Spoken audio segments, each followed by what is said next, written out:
The scenes you have been watching are from Stalin's Russia and Hitler's Germany. Notice how they consist of everyday people going about their everyday lives. How many of them do you think believed they were living in a totalitarian hellhole? If you stopped and asked them, how many would realise it, let alone tell you? It's common of Western writers to assume that these poor people were simply brainwashed, that the likes of Stalin or Hitler did not enjoy the tacit consent of the governed because they were popular, but rather because the populations of the USSR and Nazi Germany were terrorised at gunpoint and knew that dissent would get them shot. Is that really true? Or is it what Western liberals tell themselves? Do you believe that either Hitler or Stalin were widely disliked in the countries over which they ruled?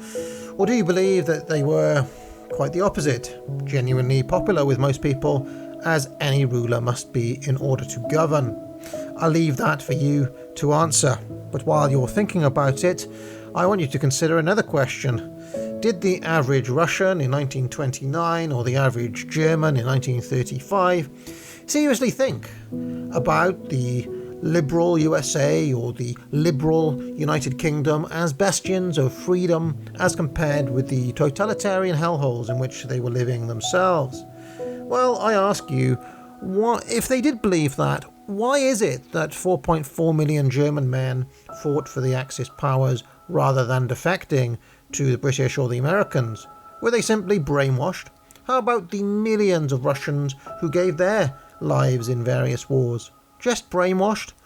Why do we imagine that the people who gave their lives for these regimes were brainwashed, but that our own war casualties were the results of men bravely fighting because of their own values? In 2020, it has become a cliché to quote George Orwell's 1984 endlessly about the societies in which we find ourselves.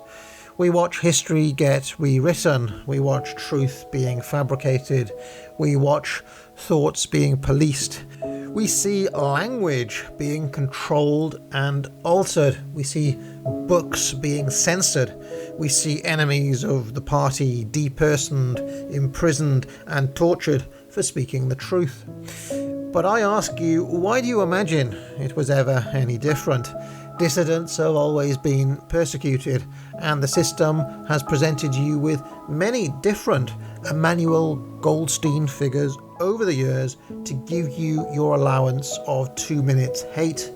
The flow of information has always been maintained by a hegemonic ministry of truth.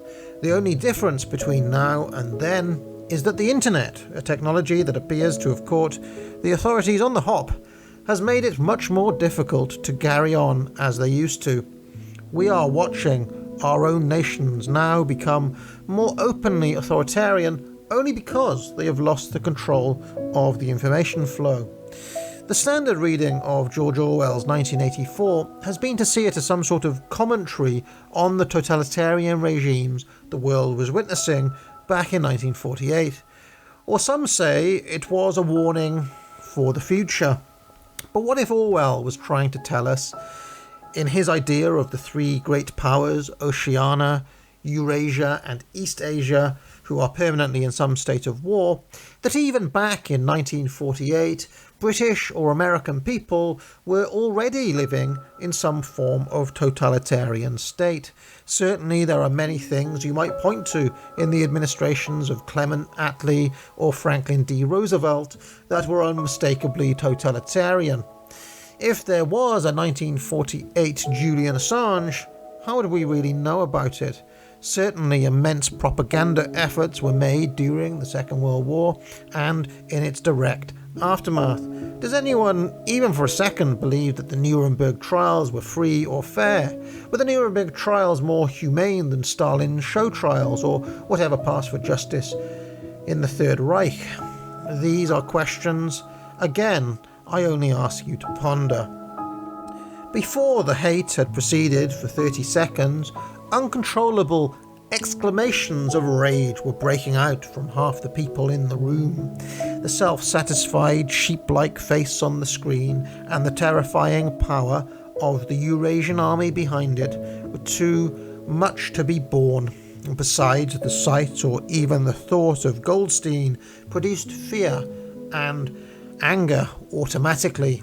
He was an object of hatred, more constant than either Eurasia or East Asia. Since when Oceania was at war with one of these powers, it was generally at peace with the other. But what was strange was that although Goldstein was hated and despised by everyone, although every day and 1,000 times a day, on platforms, on the telescreen, in newspapers, in books, his theories were refuted, smashed, ridiculed, held up to the general gaze for the pitiful rubbish that they were. In spite of all of this, his influence never seemed to grow less. Always there were fresh dupes waiting to be seduced by him. A day never passed when spies and saboteurs acting under his directions were not unmasked by the thought police. Oceania was at war with Eurasia and in alliance with East Asia. In no public or private utterance was it ever admitted that the three powers had at any time been grouped along different lines.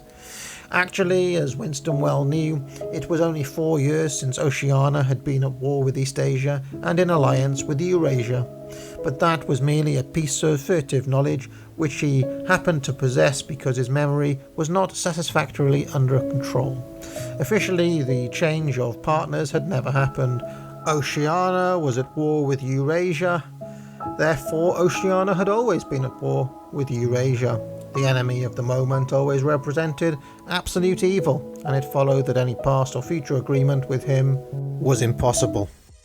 If you like Academic Agent's content on this channel, sign up for a course on the Academic Agency.